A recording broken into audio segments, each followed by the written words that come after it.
오늘 우리에게 주신 하나님의 말씀은 로마서 12장 17절에서 21절 말씀까지를 보겠습니다. 함께 읽습니다. 아무에게도 악을 악으로 갚지 말고 모든 사람 앞에서 선한 일을 도모하라. 할 수 있거든 너희로서는 모든 사람과 더불어 화목하라. 내 사랑하는 자들아, 너희가 친히 원수를 갚지 말고 하나님의 진노하심에 맡기라. 기록되었으되 원수 갚는 것이 내게 있으니 내가 갚으리라고 주께서 말씀하시느니라. 내 원수가 줄이거든 먹이고 목마르거든 마시게 하라. 그리함으로 내가 숯불을 거머리에 쌓아 놓으리라. 악에게 지지 말고 선으로 악을 이기라. 아멘. 오늘 우리에게 주신 하나님의 말씀은 악을 이기는 법이라는 제목으로 하나님 말씀을 나누겠습니다.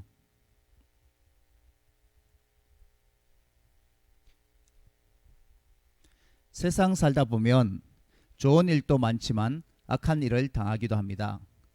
남에게 속거나 사기를 당하는 경우, 불량배나 도둑을 만난 일, 나는 아무 피해도 주지 않았는데 그 사람은 나를 괴롭히고 마음에 상처를 주는 일 등등 여러 가지가 있을 것입니다. 만약 여러분이 아는 어떤 사람이 나에게 인격적으로 모욕감을 주거나 어떤 친교 모임에서 빈번히 내가 받을 몫을 가로챈다면 여러분은 어떤 생각이 듭니까? 그래도 사람들 보는 앞이니까 겉으로는 멀쩡한 척 하지만 속으로는 저 녀석 내가 어떻게 갚지 하면서 부글부글 끓어오르며 속상해 하지는 않습니까? 대개 사람이 악한 일을 당하면 먼저 생각되는 것은 어떻게 하면 갚을 수 있을까? 복수심이 들기 마련입니다. 이스라엘을 포함한 고대 근동 지역에서는 범죄자를 이렇게 피해를 끼친 대로 똑같이 갚아주는 보복식으로 다루었습니다. 그래서 출애굽기를 보면 모세가 정한 율법에는 눈에는 눈, 이에는 이, 손은 손으로, 때린 것은 때림으로 갚으라고 말씀하였던 거죠. 그런데 마태복음 5장 상상수훈에 예수님이 주신 교훈에는 그렇게 눈은 눈으로 이는 이로 갚지 말고 오히려 누가 내 오른편 뺨을 치거든 왼편도 돌려대며 원수를 사랑하라고 말씀하셨습니다. 억울한 일을 당했으면 당한 대로 처벌한 것이 누가 봐도 속 시원하고 당연한 일일 것입니다. 그런데 왜 예수님은 똑같이 갚지 말고 왜 오히려 원수를 사랑하라 하셨을까요? 그 이유를 같이 살펴보면서 우리들의 삶에 적용해 나가면 좋겠습니다. 첫째로 복수처벌법은 사람의 감정에 치우쳐서 일이 더 커지기 쉽다는 것입니다. 원래 고대 근동의 보복법은 악한 일은 징계받는다는 두려움으로 악한 일을 절대로 해서는 안 되겠다. 두려움으로 범죄를 막으려는데 그 근본 목적이 있었습니다. 그런데 피해자가 가해자에게 똑같은 방법으로 보복하는 과정에서 자칫 감정이 들어가다 보니 지나치게 갚는 경우가 빈번하게 발생했고 따라서 보복의 악순환만 가져왔기 때문입니다. 둘째로 악을 악으로 과연 갚을 수 있냐는 것입니다. 악한 일을 당하면 사람의 감정상 열받는 것이 당연하고 갚을 방법을 모색합니다. 그런데 악으로 악을 갚으면 원래 악의 성질 때문에 악은 더욱 기성을 부리게 된다는 것입니다. 악한 사람이 악에 바쳐서 악한 일을 한 건데 그걸 우리가 어떻게 악으로 이길 수 있겠습니까? 악은 악한 일을 해본 사람이 더 전문인데 악으로 대들었다가는 아무래도 더 당할 수밖에 없는 것이지요. 제가 한국에 있을 때 있었던 일입니다. 한 번은 아침 출근길에 자동차를 타고 강변도로를 달리고 있었습니다. 변두리에서 시내 부근 또 못 왔는데 출근길이다 보니 도로는 막히고 어느 곳에서 거의 제자리길을 하고 있었습니다. 그런데 웬 승용차 하나가 그 막힌 도로에서 차선도 아닌 갓길을 이용하여 신나게 달려와서는 제 차 앞으로 막 끼어들려고 하는 것이었습니다. 그 차는 끼어들자는 방향 지시등도 없이 무례하게 그저 앞만 밀어 넣는 것이었습니다. 처음에 제 앞에 차에 끼어들려 했는데 그 차라고 그런 무례한 애한테 양보할 리가 없었죠. 그렇게 실패하니까 다음으로 제 차 앞으로 그렇게 예의 없이 막 집어넣기만 하는 거였습니다. 저는 차가 거의 부딪힐 것 같아서 클락션으로 먼저 주의 신호를 보냈습니다. 아니 정말 바쁘다고 미안하다 신호를 하면은 그래도 사람들이 정말 무슨 일이 있나 하면서 속는 척하면서도 보내주죠. 그런데 막 그렇게 들이미니까 서로 감정이 치우치는 것입니다. 그런데 듣도 보도 못한 채 아예 클락슨 주의를 줘도 계속 무시하고 들이미는 것이었습니다. 차가 정체한 상태에서 앞에 들어갈 자리도 없는데 접촉사고라도 나면 기분도 안 좋아지만 이거 수습 처리하느라고 시간적 손실도 말할 수 없을 것입니다. 그래서 저는 그 무례한 사람에게 창문을 열고는 여보시오 잘못하면 부딪히겠소 하고 말했습니다. 그런데 상상도 못했던 일이 다음으로 벌어졌습니다. 이 사람이 차를 제 앞에 갖다 세워서 막고는 그리고는 내리더니 저한테로 얼굴을 붉히면서 다가오는 게 아니겠습니까? 도로가 막혀 있으니까 차에서 내려도 아무 차가 갈 수가 없는 상황이죠. 그리고는 제게 오히려 기분 나쁘다고 성질을 내는 것이었습니다. 부딪히면 물어줄 거면 될 거 아니냐. 부딪히지도 않은데 네가 날 언제 봤다고 가르치냐 하는 것이냐 하는 것이 아닙니까? 흔한 대낮에 주변에 수많은 운전자가 이 상황을 지켜보고 있는데 이 사람의 행동은 막무가내였습니다. 만약 그게 한국이 아니고 미국이라면 아예 처음부터 제가 상대하지도 않았을 것입니다. 여기선 상식이 통하지 않고 잘못했다가는 총 맞을지도 모르니까 아예 그런 사람이 있으면 반응도 안 하는 것이 좋습니다. 근데 한국에서 그런 비상식적인 일을 21세기 모범 국가라고 하는 데에서 당한 것입니다. 그런 상황에서 이제 어떻게 합니까? 악한 사람 성질 더 건드려서는 안 됩니다. 괜히 한 방 맞으면 저만 손해죠. 어서 이 상황을 벗어나서 빨리 보내버리는 게 최선의 일입니다. 그렇게 겨우 가시라고 알았다고 가시라고 그렇게 설득해서 보내고는 워낙 아침 일을 생각해 보니까 어처구니가 없는 거예요. 그런데 도대체 이런 경우에는 어떻게 하냐? 그래서 궁금증이 생겼습니다. 도대체 경찰청에서는 이런 일을 어떻게 해결해 줄까? 전화로 물어보았습니다.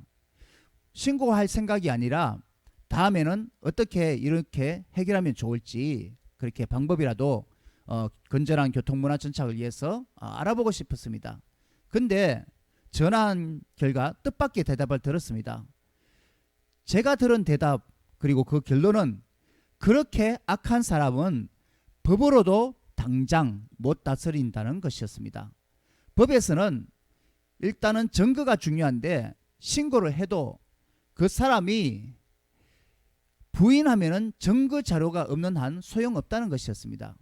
그리고 막상 증거 자료가 있어도 그런 사람 신고가 되어도 도대체 잘못을 뉘우칠 만하게 따끔한 그런 적당한 처벌이 없다는 것입니다. 그러나 저는 곰곰이 생각해 보았습니다. 그리고는 그 사건을 통해 깨달은 것이 있습니다. 그것은 우리가 악한 사람은 우리 스스로 이길 수 없다는 것이었습니다. 세상에는 악이 판을 칩니다. 그런데 그런 악한 사람, 조직적인 부정부패, 사기와 기만을 서슴지 않는 악한 정치가들이 있다면 이들을 어떻게 다 이깁니까? 성경에서 왜 악을 갚지 말라고 말씀하는지 이해가 됩니다. 적어도 세상에서는 악으로 이길 수는 없다는 것입니다. 그 교훈을 저에게 던져주었던 것이죠. 이제 악으로 갚지 말라고 한 이유는 알겠는데, 그러면 악에 대해서 우리는 어떠한 태도를 취해야 할까요? 악한 일을 보아도 그냥 모른 척 넘어가야 할까요? 이 방법은 더욱 아니지요. 하나님이 정의로우심과 같이 기독교인이 정의로워야 되는데 모른 척 묵인하는 것은 기독교 실천 윤리에 어긋나는 것입니다. 그러면 바보처럼 가만히 당하고만 있을 것인가? 이것도 역시 아닙니다. 우리가 악으로 악을 갚지 말라는 것은 바보처럼 당하고 있다는 그런 의미가 결코 아닙니다. 그러면 무엇입니까? 악을 갚지 않고서도 또한 바보처럼 당하지 않으면서도 악을 이기는 방법이 있는데, 그렇게 하지 않으면서도 악을 이기는 방법이 있는데 잘 들어보시길 바랍니다. 첫째, 평화하라입니다. 18절에 할 수 있거든 너희로서는 모든 사람과 더불어 화목하라. 이전에 개역 한글 번역은 화목을 평화하라고 번역하였습니다. 우리는 어떤 사람과도 적을 만들 필요는 없습니다. 범죄나 살인사건을 조사할 때 혹시 원한 관계에 있었던 사람이 없었는지 먼저 조사합니다. 그만큼 원한 관계, 적을 만드는 일은 나의 신상에 위험 요소한 그런 요소만 더할 뿐입니다. 그래서 우리는 할 수 있거든, 즉 가능하면 모든 사람과 평화롭게 화목하게 지내야 합니다. 평화는 더욱이 하나님의 성품 중에 하나이므로 자녀된 우리가 지녀야 할 인격입니다. 두 번째로, 원수 갚는 일은 하나님의 진노하심에 맡기라는 것입니다. 원수 갚는 일은 우리가 할 일이 아닙니다. 사람을 판단하고 징계하시는 것은 하나님의 고유한 권한이십니다. 그래서 우리는 직접 원수를 갚을 필요가 없습니다. 누가 내 물건 훔쳐갔다고 도둑놈 집에 따라가서 도로 훔쳐오는 사람이 있습니까? 우리가 할 바는 경찰에 신고해서 법의 처벌에 맡겨야 합니다. 다음 장 로마서 13장에 보면 하나님이 세상 권세자들과 관원들이 하나님의 사자들을 대신해서 악을 행하는 자에게 보응하게 하셨다고 말씀하셨습니다. 세상 법도 그렇듯이 하나님의 법이 먼저는 일한 겁니다. 보응은 하나님의 권한이므로 하나님에게 맡겨야 합니다. 세 번째로, 가장 좋은 방법은 선으로 악을 이기라는 것입니다. 예수님이 산상수훈에 말씀하신 오른편 뺨을 치거든 왼편 뺨을 돌려대라. 이거 물론 말처럼 쉬운 게 아닙니다. 여러분, 누가 나를 당장 괴롭히는데 자, 더 괴롭히라 하면서 오히려 가만히 있으면 누가 봐도 멍청한 일처럼 보입니다. 하지만 이것이 원수를 이기는 최고의 방법이요 사랑의 완성입니다. 한국교회 초기에 손양원 목사님이라는 위인이 계셨습니다. 여러분 잘 알고 계시죠? 들어보셨죠? 손 목사님의 희생적인 순교의 삶을 그린 영화가 1977년 사랑의 원자탄이라는 영화로까지 그렇게 소개되었습니다. 책과 만화, TV, 다큐멘터리, 시대를 초월하여서 이 이야기가 계속 오르내립니다. 그리고 기독교인이 아니더라도 한국 사람은 이분에 대해서 모르는 분이 없을 정도로 정말 훌륭한 그런 분이십니다. 전남 여수 소록도에 나병 환자촌인 애양원이 있는데 손양원 목사님은 1938년 이곳에서 애양원 교회를 목회하기 시작했고, 음성 나은 자들의 고름을 입으로 빨아내면서까지 예수 그리스도의 사랑을 몸소 실천하고자 했었습니다. 1946년 10월 여수에 반란 사건이 터져 두 아들을 잃고 시리에 빠졌습니다.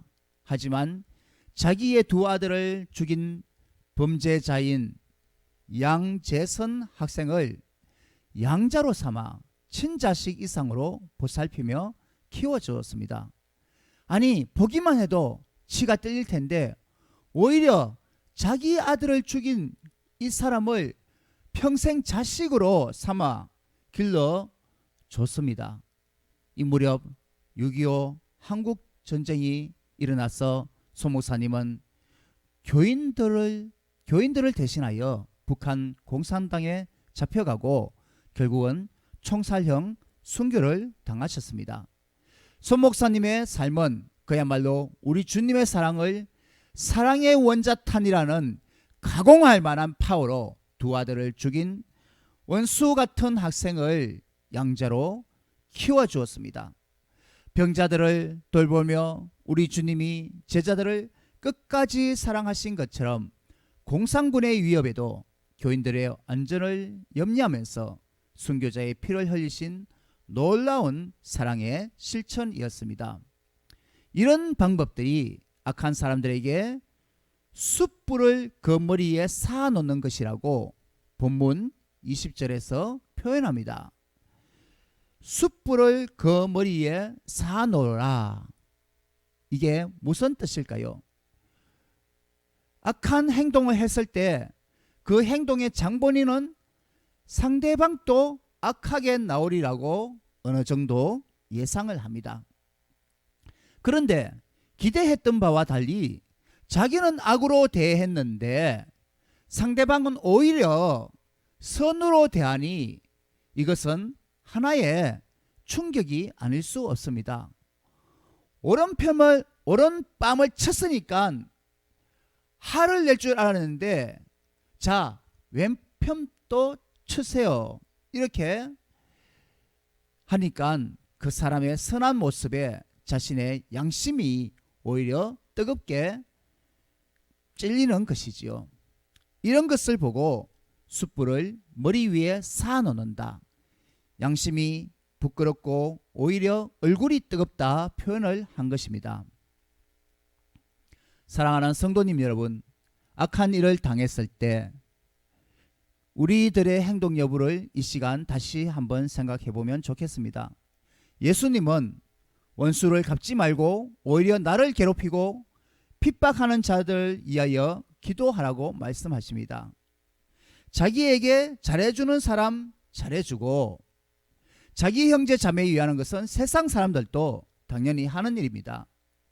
하나님이 우리들에게 원하시는 것은 세상 사람들 누구에게든지 특히 날 괴롭히는 원수, 괜히 마음에 상처를 주는 사람, 나에게 악을 행한 사람들일지라도 덮어주고 사랑해 주라는 것입니다. 이 세상에 악을 이기는 방법이 딱 한 가지가 있는데 그것은 바로 선으로 악을 이기는 방법입니다. 여러분, 악한 사람들은 악에 대해서 더 전문가예요. 우리가 거기에 대해서 악하게 대들어봤자 그 사람들의 수위에 우리가 놀아날 수가 없어요. 그러니까 악을 이기는 이 딱 한 가지 방법, 바로 우리 주님이 교훈하신 방법은 선으로 악을 이기는 방법입니다. 오늘 이 좋은 말씀 다 함께 따라하면서 새겨봅시다. 로마서 12장 21절 말씀, 오늘 본문 마지막 말씀이죠.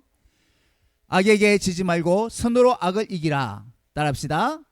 악에게 지지 말고 선으로 악을 이기라. 여러분, 악을 악으로 갚지 마십시오. 할 수 있거든 모든 사람과 더불어 화목하십시오. 평안은 하나님의 성품이요 우리가 닮아야 할 인격입니다. 악에게 지지 말고 선으로 악을 이기라. 오늘 말씀처럼 우리 주님의 방법으로 악한 원수 마귀를 대적하고 승리하는 여러분 모두가 되시기를 부탁드립니다. 기도하겠습니다. 사랑의 하나님 아버지, 감사합니다. 오늘 하나님 말씀을 통하여서 우리에게 귀한 교훈을 주시는 데 감사합니다.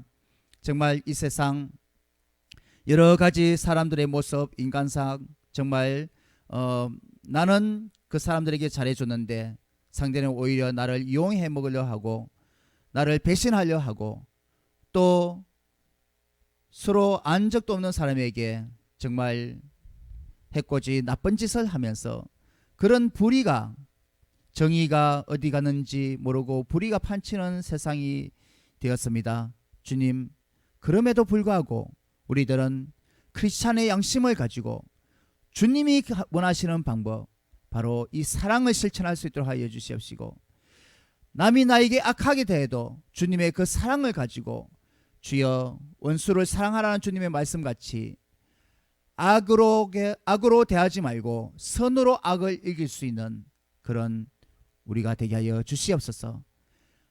이것이 말처럼 쉬운 것이 아니지만 우리가 계속 실천하고 반복하여서 이것이 우리의 신앙생활, 우리의 행동 패턴에 정착하게 하여 주시옵소서. 감사드리며 거룩하신 예수님 이름으로 기도합나이다. 아멘. 예, 이 시간은 준비하신 예물을 찬양과 함께 드리겠습니다.